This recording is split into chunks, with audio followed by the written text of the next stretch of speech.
Hosanna hosanna hosanna ministries వారు నిర్వహించు నూతన సంవత్సరపు ఆరాధన 2023 డిసెంబర్ 31వ తేదీ ఆదివారం రాత్రి 8 గంటల నుండి. స్థలం హోసన్నా మందిర్, చింతలకట్ట రోడ్, యనమలకుదురు, విజయవాడ. ఈ నూతన సంవత్సరపు ఆరాధన యందు దైవజనులు పాస్టర్ రమేష్ గారు వాక్య పరిచర్య చేసి నూతన గీతం ఆలపించెదరు.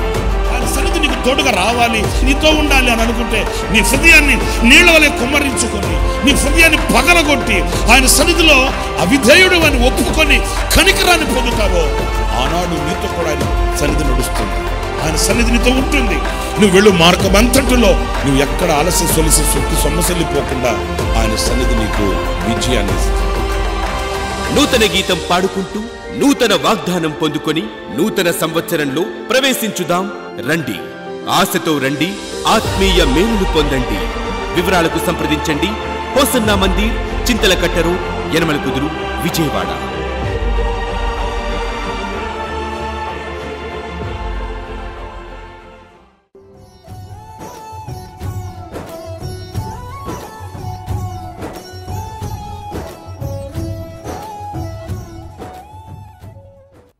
Praise the Lord. ప్రభు అయిన యేసుక్రీస్తు నామంలో మీ అందరికీ మా హోసన్నా మినిస్ట్రీస్ తరపున హృదయపూర్వకమైన వందనాలు తెలియపరుస్తున్నాను. ప్రభు మిమ్మల్ని ఆశీర్వదించి దీవించునుగాక. ప్రియులారా, ప్రభు ప్రతిదినానికి కావలసిన అనుదిన కృపను ప్రభు మనకు అనుగ్రహించి విశేషమైన దీవెన ఆశీర్వాదాలతో సజీవులు ఉన్న ఈ భూతలముపై మన పాదాలు మోపేటట్లు, సజీవుడైన ప్రభువుని ఆరాధించేటట్లు ప్రభు ఈ క్షణాన మనల్ని సజీవులుగా ఉంచాడు. అందుకు దేవునికి మాత్రమే మహిమ కలుగుగాక. ఆయన చేసిన ఉపకారములకు స్తుతి కలుగుగాక. ప్రియులారా, పరిశుద్ధ గ్రంథంలో నుంచి ఈ పూట ఓ శ్రేష్టమైన అనుభవాన్ని మనం తలపోసుకుందాము.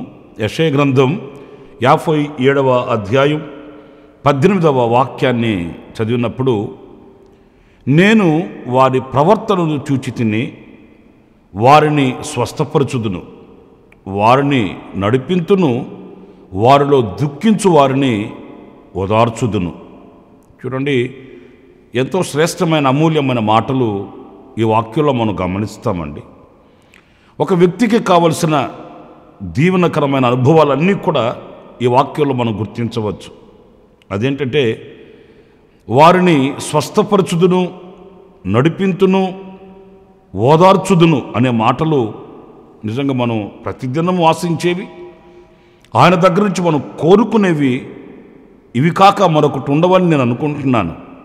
ఎందుకంటే ఎంతమంది వైద్యులు మనకున్నప్పటికీ స్వస్థపరచు దేవుడు కనికరించకపోతే ఏ నరునికి ఆయుష్ అనుగ్రహింపబడదు అనే విషయాన్ని మనము గ్రహించిన వారమే.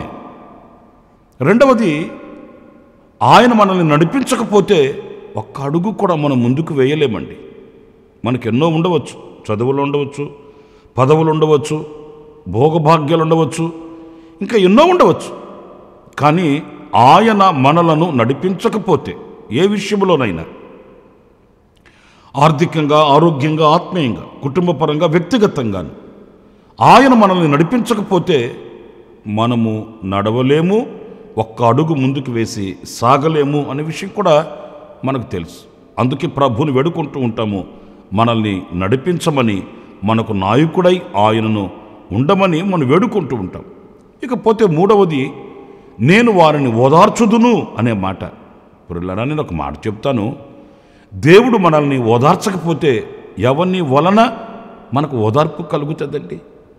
ఎవరిని వలన మనకు ఆదరణ కలుగుతుంది? ఎవరిని వలన మన కన్నీళ్లు తొడవబడతాయి? భూతళముపై ఏ ఒక్కని వలన మనకు శాశ్వతమైన ఓదార్పు కలగదు అనే విషయాన్ని మనం గమనించాలి. అందుకే మనం పాడుకుంటుంటాం కదండి, నా ఓదార్పు నిధివి నీవే అని పాడుతుంటాం. ఆ ఓదార్పు నిధి అయిన, కృపానిధి అయిన ప్రభువు మనకు ఆయన ఆదరణ కలుగు చేయాలి. ఆయన మూలముగానే మనకు కలగాలి. అంటే ఈ వాక్య భాగంలో ఇంచుమించు ఈ 3 వాక్యాలు మన జీవితానికి వెన్నెముక లాంటివి. ఎన్నో రోగాలండి. ఈ రోజున రోగాలకి పేర్లు నేను చెప్పాలన్నా మీరు వినాలన్నా? ఈరోజు గుర్తు తెలియని అంతులేని రోగాలు మనిషిని ఈరోజున ఆవరించి ఉన్నాయి, విన్నంటి ఉంటున్నాయి. అందుచేత మనిషి ఈ రోజున గుండెను గుప్పెట్లు పెట్టుకుని గడగడలాడుతూ బ్రతుకుతున్నాడు. ఈ రోగాల వ్యవస్థను జయించలేని అపజయాల మూట నెత్తి మీద పెట్టుకొని భారభరితంగానే బ్రతుకుని కొనసాగించుకుంటున్న సంగతి వాస్తవం అండి.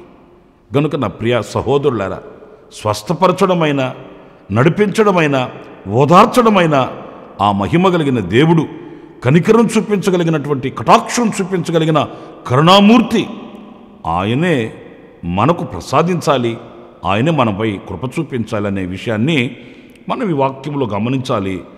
అయితే ఇక్కడ మనం ధ్యానించవలసిన విషయం ఏంటంటే, ఎవరిని ఆయన స్వస్థపరుస్తాడు, నడిపిస్తాడు, ఓదారుస్తాడు.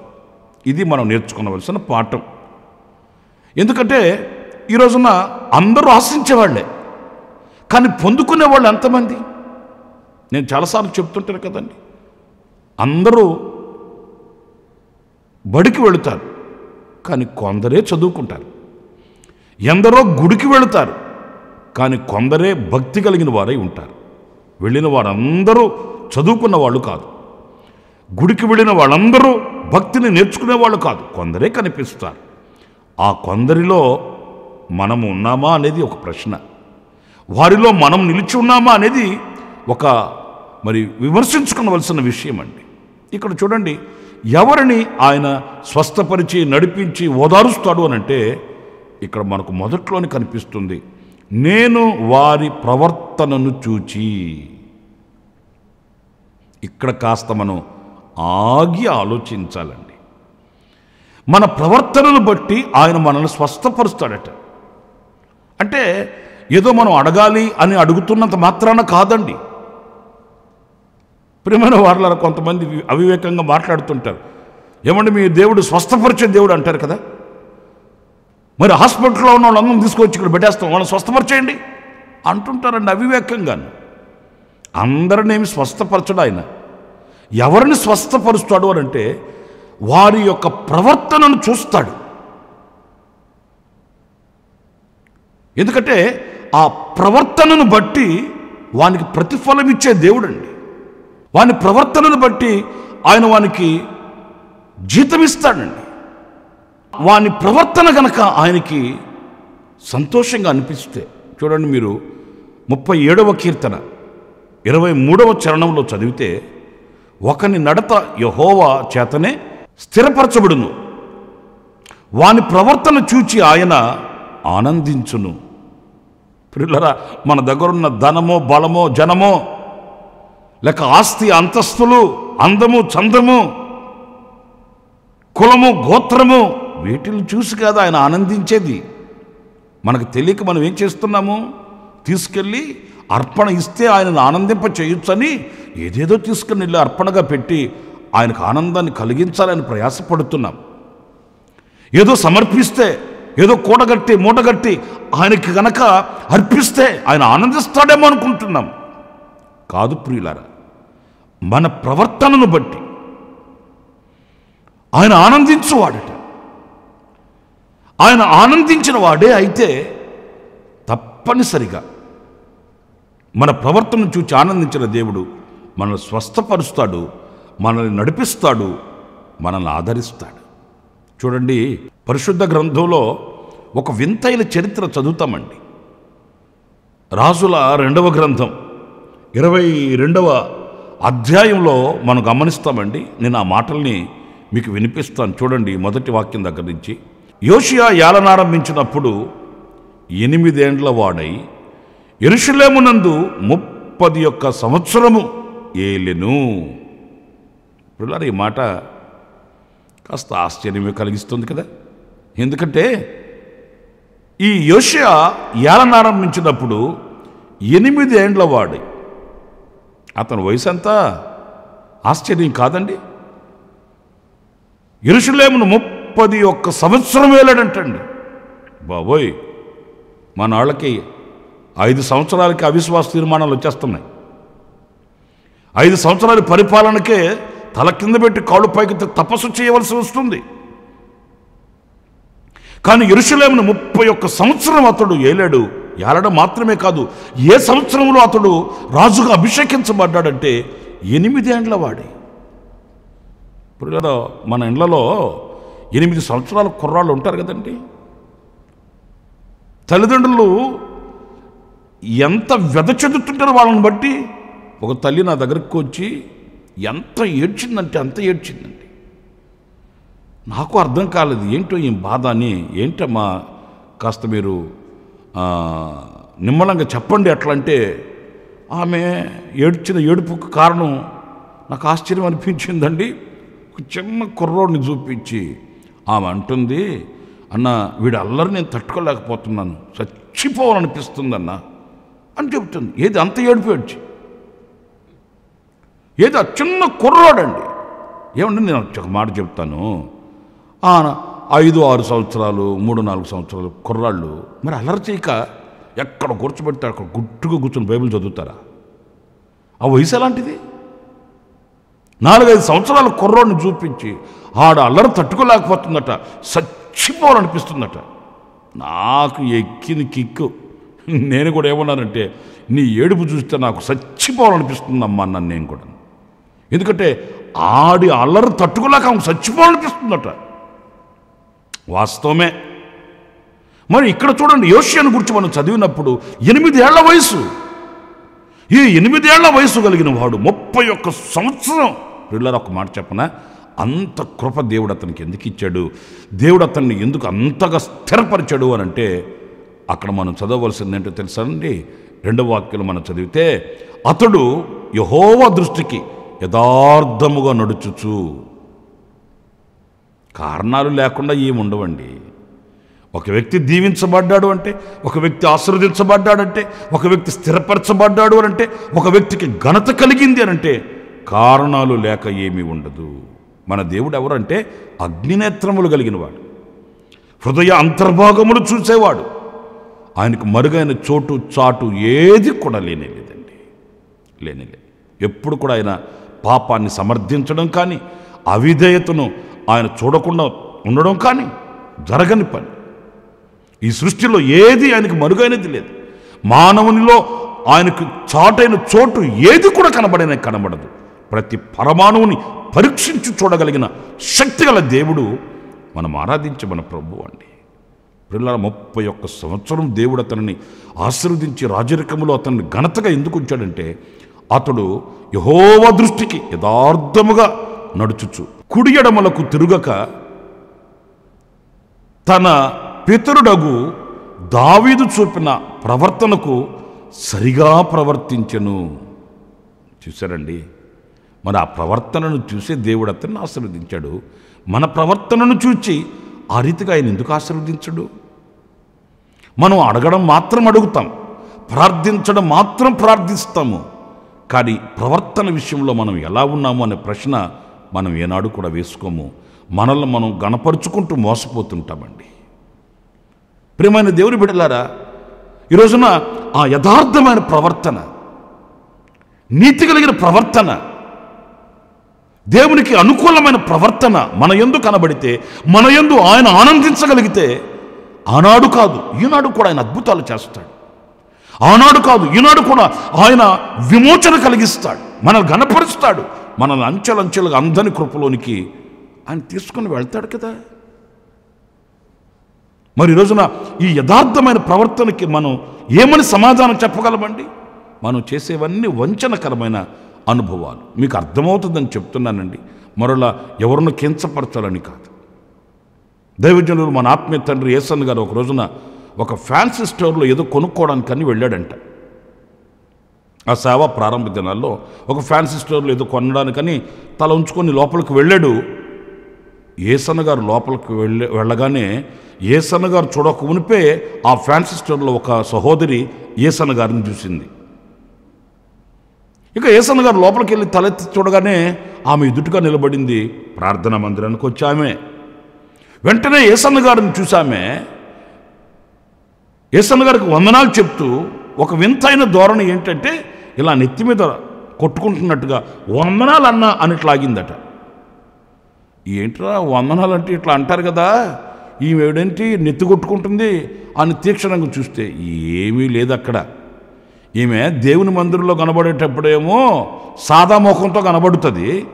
ఆ రోజు ఆమె డ్యూటీ నుంచి ఆఫీస్ నుంచి ఇంటికి వెళుతూ ఉన్నట్టుంది. ఆమె సాదా ముఖంతో లేదు, ముఖానికి నొసట బొట్టు పెట్టుకున్నట్టుగా ఉంది. ఇప్పుడు యేసన్న గారు చూస్తే ఈమె మందిరంలో ఏమో ఇలా ఉంది, మరి బజార్లో ఏమో ఎలా ఉంది ఏంటి అని అనుకుంటాడేమోనని ఆమె నెత్తి కొట్టుకుంటూ వందనాలు చెప్తున్నట్టుగా ఆ బొట్టు తుడపాలనుకుంది. కానీ ఆశ్చర్యమైన సంగతి ఏంటంటే ఈ నొసట దగ్గర నుంచి నెత్తి వరకు దేవుడి దయ వల్ల బైపాస్ రోడ్డు పడ్డట్టు ఎర్రగా రుద్దిందంట. వెంటనే యేసన్న గారు అన్నాడట, అమ్మ ఇక్కడెక్కడ నా నీళ్ళ పంపు ఉంటే పోయి మొహం గడుకొచ్చుకుపోమ్మా, పోయి మొహం గడుకొచ్చుకుపోమ్మా, బైపాస్ రోడ్డు వేసుకున్నావేంటమ్మా నెత్తి మీద. నేను ఒక మాట చెప్తానండి, ఉంటే యథార్థంగా ఉండాలండి. అందుకే వాక్యం కూడా చెప్తుంది, ఉంటే వెచ్చగానైనా ఉండు లేదా చల్లగానైనా ఉండు. ఈ నిలువెచ్చని పరిస్థితి దేనికి? ఈ ప్రవర్తన యందు దేవుడు సంతోషిస్తాడా? ఈ ప్రవర్తన యందు ఆయన ఆనందిస్తాడా? ఆయనకు అంతరంగం తెలియదు అనుకుంటున్నామా? నా ప్రియమైన సహోదరులారా, దేవుని దీవెనలు మనం ఆశించినప్పుడు దానికి తగిన ప్రవర్తన కూడా మన దగ్గర ఉండి తీరాలండి. ఆమె దేవుని మందిరంలో అలా కనబడుతుంది, భక్తురాలుగా భక్తి పరులుగా కనబడాలని ఆశపడుతుంది. మన ఆ ప్రవర్తన బయట లేదు కదా. గనుక నా ప్రియమైన సహోదరులారా, మన అంతరంగాన్ని దేవుని వాక్యము ఎదుట సరిచేసుకోవలసిన ఆవశ్యకత ఎంతైనా కూడా ఉందండి. ఎప్పుడైతే మనం యథార్థమైన హృదయంతో ఆయనను ఆనందింప చేయగలిగిన ప్రవర్తన మన యందు ఉంటుందో ఆయన నిశ్చయముగా మన జీవితంలో అద్భుతం చేస్తాడు. ఆయన ఓదార్పును మనకు కలుగు చేస్తాడు. ఆయన మనల్ని నడిపిస్తాడు. ఆయన మనల్ని స్వస్థపరుస్తాడు. నేను ఉన్నాను అని వెన్ను తట్టి నడిపించగలిగిన శక్తి కలిగిన దేవుడై ఆయన మనతో నడుస్తాడు.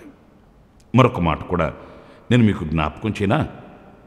సామెతల గ్రంథంలో 16వ అధ్యాయం 7వ వాక్యంలో మనం గమనించినప్పుడు, ఒకని ప్రవర్తన యెహోవాకు ప్రీతికరమగునప్పుడు ఆయన వాని శత్రువులను సహా వారికి మిత్రులుగా చేయును. దేవుని పరిశుద్ధ నామానికి మహిమ కలుగునుగాక. ప్రియులారా చూడండి, మన శత్రువులను మనకు మిత్రులుగా చేస్తాడట ఆయన. మనకి రోజున ఎంతమంది శత్రువులో, ఒకవేళ మీకు కంటికి కనబడే శత్రువు లేకపోయినా మన మీద ఎప్పుడు యుద్ధం చేస్తూ మనల్ని హతమార్చాలని, మనల్ని విశ్వాసహీనులను చేయాలని, మనల్ని దేవుడికి దూరం చేయాలని మనతో నిత్యము పోరాడే శత్రువు ఒకడు ఉన్నాడండి. వాడే వాయుమండలాధిపతి. వాడు ఏం చేస్తాడు? కొందరు వ్యక్తుల్ని ఆధారం చేసుకుంటాడు. ఆ వ్యక్తుల ద్వారా మనకు హాని కలిగించాలని, కీడు చేయాలని ఆ వ్యక్తుల్ని ప్రేరేపిస్తాడు. పాపం వాళ్ళేం మంచోళ్ళేనండి. ఈ సాతానుగాడు వాళ్ళని ప్రేరేపించి వాళ్ళ మనస్సులను చెడిపి వాళ్ళని మన మీద పురుకొల్పుతాడు. అయితే ఒక మాట చెప్పనా? ఇదిగో ఈ వాక్యం ఏం చెప్తుందంటే, మనము యెహోవా దృష్టికి ప్రీతికరమైన మంచి ప్రవర్తన కలిగిన వారమైనప్పుడు సాతానుగాడు కొందరిని ప్రోత్సహించి ప్రేరేపించి మన మీదకు పంపిస్తున్నాడే, వాడు సహితం మనకు మిత్రులైపోతారంటండి. అంటే అర్థం ఏంటంటే, ఒక్క మాటలో చెప్పాలంటే, సాతానుగాడు యొక్క పన్నాగాలన్నీ, సాతానుగాడు యొక్క కుతంత్రాలన్నీ, వాడు కుయుక్తులన్నీ పటాపంచలైపోతాయండి. వాడేమనుకుంటాడు? ఈ వ్యక్తిని పురుకొల్పి ప్రోత్సహించి ఇదిగో అతని మీదకి పంపిస్తే వీరిద్దరికీ మనస్పర్ధలు వస్తాయి, గొడవలు వస్తాయి, కొట్టుకుంటారు, తిట్టుకుంటారు, కోట్ల చుట్టూ తిరుగుతారు అని వాడు ఎన్నో ప్లాన్లు వేసుకొని ప్రయత్నాలు వాడు చేస్తాడండి.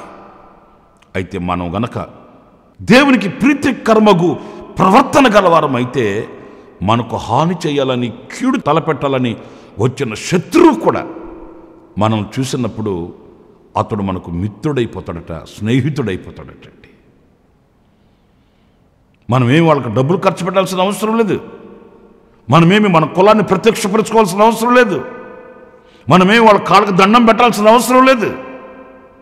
మన సత్ప్రవర్తన, దేవునికి ప్రీతికరమగు మంచి ప్రవర్తన, మన యందు ఉన్న ఎడల మనకు హాని తలపెట్టగలిగిన వాడు ఎవడు?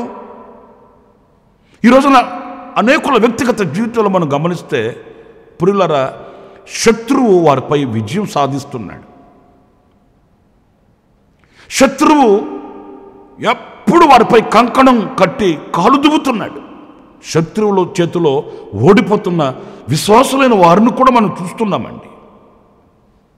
దీని అంతటికి కారణం ఏంటంటే మన యందు సత్ప్రవర్తన లేక, మంచి ప్రవర్తన లేక శత్రువు మన మీద మరి జయాన్ని పొందుతున్నాడు. ఆ శత్రువు యొక్క ఆలోచనలు మనం మరి పటాపంచలు చేయాలి. మన దేవునికి ఘనతగా మనం బ్రతకాలి. మన దేవుని పక్షాన మనం నిలిచాము అనే సాక్ష్యం మనం నిలిచిన ఎదుట మనం కలిగిన వారమై ఉండాలి అనుకున్నప్పుడు మనల్ని మనం పరిశీలించుకొని పరీక్షించుకోవాలండి. నేను ఒకసారి నా ఆత్మీయ తండ్రి దైవజనులు ఏసన్న గారితో సింగపూర్, మలేషియాకి సభలకు వెళ్ళానండి. మలేషియాలో ఒక పెద్ద హోటల్లో మరి మాకు భోజనం ఇప్పించడానికి అక్కడ ఉన్న దైవజనులు మిల్టన్ లాజరస్ గారు, ఆయన మమ్మల్ని ఒక పెద్ద హోటల్కి తీసుకుని వెళ్ళాడు. చాలా పెద్ద హోటల్ అండి మలేషియాలో. కానీ నేను నేర్చుకున్న పాఠం చెప్తున్నాను. ఆ హోటల్లోకి ఎంటర్ అవ్వగానే అక్కడ ఒక చిన్న పాప బాస్కెట్ పట్టుకొని ఉన్న బొమ్మని అక్కడ పెట్టున్నారండి. ఆ చిన్న పాప ఆ బుట్ట పట్టుకొని ఉంది, బొమ్మ చాలా చక్కగా ఉంది. అయితే చూడండి, ఆ ముందు ఆ బాస్కెట్ మీద ఏం రాస్తున్నారంటే యూజ్ మీ అని రాస్తున్నారండి. అంటే నన్ను ఉపయోగించుకోండి, మీ చేతిలో ఉన్న చెత్త ఎక్కడంటే అక్కడ వేయకండి, నన్ను ఉపయోగించుకొని దీన్ని వాడుకోండి అన్నట్లు యూజ్ మీ అని రాస్తున్నారండి. సరే, ఆ బొమ్మ చక్కగా ఉండేసరికి దేంతో చేశారో ఎలా చేశారో చూద్దామని దగ్గరికి వెళ్ళి దాని చుట్టూ అలా తిరిగి చూస్తున్నప్పుడు బ్యాక్ సైడ్, ఆ బొమ్మకి బ్యాక్ సైడ్ ఒక చిన్న డోర్ పెట్టి ఆ డోర్ మీద ఏం రాస్తున్నారంటే క్లీన్ మీ అని రాస్తున్నారండి. చూసేదానికి చిన్నదిగానే ఉన్న దాంట్లో ఎంత అర్థం ఉందో కదా. ముందేమో యూజ్ మీ అని రాసి వెనుక క్లీన్ మీ అని రాస్తున్నారు. అంటే అది ఉపయోగపడాలంటే ఆ వెనుక రాస్తున్నారు కదండి క్లీన్ మీ అని. దాన్ని పరిశుద్ధపరచడం, శుద్ధి చేయడం ఎంతైనా అవసరం అండి. ముందు యూజ్ మీ అని రాసినంత మాత్రాన దాన్ని క్లీన్ చేయకపోతే, పరిశుద్ధపరచకపోతే అది ఎలా ఉపయోగపడుతుందండి? అలాగే మన జీవితం కూడాను. మనం శత్రువు ఎదుట విజయవంతంగా నిలబడాలి. శత్రువులు సహితం మిత్రులుగా మార్చుకోగలగాలి. మనం దేవునికి ఒక సాక్షింపు పాత్రగా వాడబడాలంటే మన ప్రవర్తన విషయం మనం క్లీన్ చేసుకునవలసిన, పరిశుద్ధపరచుకునవలసిన ఆవశ్యకత ఎంతైనా కూడా ఉందండి. అందుకే పరిశుద్ధాత్ముడు మనలోనికి వచ్చినప్పుడు పరిశుద్ధాత్ముడు చేసే పనేంటో తెలుసండి. దేవునికి అవిధేయమైనవి ఏవైనా మన యందుంటే వాటిని మనకు జ్ఞాపకం చేసి వాటిని ఒప్పింప చేస్తాడు. ఎందుకంటే ఈ అపవిత్రత తొలగితే కానీ పవిత్రత మన హృదయంలోనికి రాదండి. ఈ చీకటి క్రియలు మన యందు తొలగితే కానీ పవిత్రమైన దైవ కార్యాలు మన హృదయంలోనికి రావండి. అందుచేత వాటిని పరిశుద్ధపరచడం. గనుక నా ప్రియమైన సహోదరులారా, మన ప్రవర్తన దేవునికి ప్రీతికరముగా ఉండాలి. అప్పుడు ఏ శత్రువు కూడా మనల్ని ఏం చేయలేడు. మనల్ని ఏదో చేయాలని వచ్చిన శత్రువు కూడా మనకు స్నేహితుడైపోతాడు, చెలిమి కలిగిన వాడై చేయుతనిస్తాడు. కలిసిమెలిసి తిరిగే అనుభవంలో ఆనందాన్ని మనం చవి చూడగలుగుతామండి. గనుక నా ప్రియమైన సహోదరులారా, ఈ రోజున మన ప్రవర్తన ఎలా ఉంది? చివరికి ఒక్క మాట నేను చెప్పి ముగిస్తాను. రూతు గ్రంథంలో రూతుని గురించి మనం చదువుతాము. బోయాజు ఆమెను చూశాడండి. ఆమెను గూర్చి ఆయన చెప్పిన వార్త లేక ఒక సాక్ష్యం నిజంగా మనం ఆశ్చర్యపడాలి. ఎందుకంటే అదే మొదటిసారి రూతుని ఆయన చూడడం. అంతకుముందు పరిచయం లేదండి. అయితే ఆమె తమ పొలంలోనికి రాకమునిపే ఆమెను గూర్చిన కొన్ని విషయాలు ఆయన విని ఉన్నాడంటండి. ఇప్పుడు ఆమెతో పలకరిస్తూ అంటాడు, మునుపటి కంటే ఇప్పుడు నీ సత్ప్రవర్తన మరీ ఎక్కువైనది. నీవు చేసిన దానికి ఇశ్రాయేలు దేవుడైన యెహోవా నీకు ప్రతిఫలం ఇస్తాడు. ఎంత శ్రేష్టమైన మాటోనండి. ఆమెను చూడక మునిపే ఆమెను గూర్చి విన్న వార్త ఏంటంటే, ఆమె ఒక త్యాగం కలిగిన వ్యక్తి అని, ఆమె ఒక సమర్పణ కలిగిన వ్యక్తి అని, ఆమె ఎంతో విధేయత కలిగిన వ్యక్తి అని ఆమెను గూర్చి ఆయన విని ఉన్నాడండి. తమ స్వజనులను, సొంత ఇంటిని, తమ సొంత ప్రాంతాన్ని విడిచిపెట్టి ఆమె త్యాగం చేసి ఆమె ఎరుగని జనము ఎదుటకు ఆమె వచ్చిందండి. మరణము తప్ప నిన్ను నన్ను ఏది వేరు చేయకూడదని ఒక సమర్పణ కలిగిన వ్యక్తి అండి. అంతేకాదు, తన అత్తయ్య అయిన నయోమి దగ్గర విధేయురాలుగా ఆమె ఏం చెప్తే అది చేస్తున్న విధేయురాలుగా ఆమె కనిపిస్తుంది. ఇవన్నీ ఆయన విని ఉన్నాడట. ఇప్పుడు ఆయన ఆశీర్వదిస్తూ అంటాడు, ఇశ్రాయేలు దేవుని రెక్కల నీడకు నీవు వచ్చి ఉన్నావమ్మా, ఆయన నీవు చేసిన దానికి ప్రతిఫలం ఇస్తాడు. ఆయన మర్చిపోయేవాడు కాదు. నీ సత్ప్రవర్తనను బట్టి ఆయన అద్భుతం చేస్తాడు. నిజమే, రూతు చరిత్రలో మనం చదువుతాము, ఆమె కోరుకొని వచ్చింది అల్పమే, కానీ ఆమె పట్ల దేవుడు ఉద్దేశించింది ఘనమైనవండి, ఘనమైనవి. ఆమె యేసుక్రీస్తు వంశావళిలో చేరిపోయింది. మోయాబు స్త్రీ ఇప్పుడు ఈమె ఎంత ఘనమైన వ్యక్తిగా పరిగణించబడిందంటే యేసుక్రీస్తు యొక్క వంశావళిలో ఆమె చేర్చబడిపోయింది. దేనిని బట్టి? కులం అంటారా? ఆమె మోయాబీరాలు కదా. మరి ధనం అంటారా? ఏమీ లేని వ్యక్తి కదా. మరి దేనిని బట్టి? ఆమె సత్ప్రవర్తనను బట్టి. ఈరోజు నా ప్రియులారా, నేను చెప్పగలిగింది దేవుని వాక్యాన్ని బట్టి కూడా అదే. మనము ఈ ప్రవర్తన విషయమందు మనం ఆయనకు ఆనందాన్ని కలిగిస్తే నిశ్చయముగా ఆనాడు అద్భుతాలు చేసిన దేవుడు ఈనాడు కూడా అద్భుతాలు చేస్తాడు, మహత్కార్యాలు చేస్తాడు. మనం అడిగిన వాటికంటే, ఊహించిన వాటికంటే అత్యధికముగానే ఆయన మన ఎడల కృప చూపుటకు నమ్మదగిన దేవుడు. ఆయన పేరే నజరేయుడైన యేసు. తరలు వంచండి, ప్రార్థన చేసుకుందాం. కృపాసత్య సంపూర్ణుడైన ప్రభువా మీకు వందనాలు.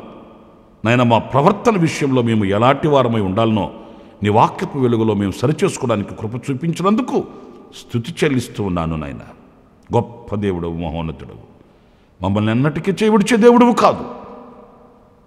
మా ప్రవర్తన మీకు ఆనందాన్ని కలిగించినప్పుడు మమ్మల్ని స్వస్థపరిచే దేవుడవు, నడిపించే దేవుడవు, ఓదార్పును కలిగించే ఓదార్పు నిధివి నీవు. అందుకు నీకు స్తుతి చెల్లిస్తూ నైనా మేము మా ప్రవర్తనను సరిచేసుకుంటూ సరిదిద్దుకుంటూ నిన్ను ఆనందింపచేసే కుమారులుగా, కుమార్తెలుగా, నీ స్వకీయ సంపాద్యముగా మమ్మలను మార్చి మలచి మమ్మల్ని నడిపించమని, తగు కృప మా ఎడల మీరు ప్రత్యక్షపరచమని మమ్మల్ని మీకు అప్పగించుకుంటూ, ఈ దినం ఎవరైతే జన్మదిన శుభవేడుకలు జరుపుకుంటున్నారో, ఎవరైతే వివాహ దినాలు గడుపుకుంటున్నారో, అలాగే ఎవరైతే దుఃఖంలో ఉన్నారో, వేదనలో ఉన్నారో, ఆవేదనలో ఉన్నారో వారిని దర్శించి వారికి మేలుకొలుపును కలిగించి మేలు చేసి ఆశీర్వదించి దీవించమని ఆశ్చర్యకరమైన మీ హస్తానికి నీ బిడ్డలను అప్పగిస్తూ యేసు నామములో ప్రార్థన చేసి వేడుకొనుచున్నాను తండ్రి, ఆమెన్. ఆమెన్. ప్రభు మిమ్మల్ని ఆశీర్వదించి దీవించునుగాక. ఈ దినమంతా విశేషమైన కృప నా దేవుడు మీకు సమృద్ధిగా అనుగ్రహించునుగాక. ఆమెన్. ప్రతి దినము ఈ అనుదిన కృప అను సందేశాల కొరకు, ఇంకా మరిన్ని ఆత్మ సంబంధమైన సందేశాల కొరకు ఈ మా యూట్యూబ్ ఛానల్ ని సబ్స్క్రైబ్ చేసుకోండి. Pastor Ramesh, hosanna ministries.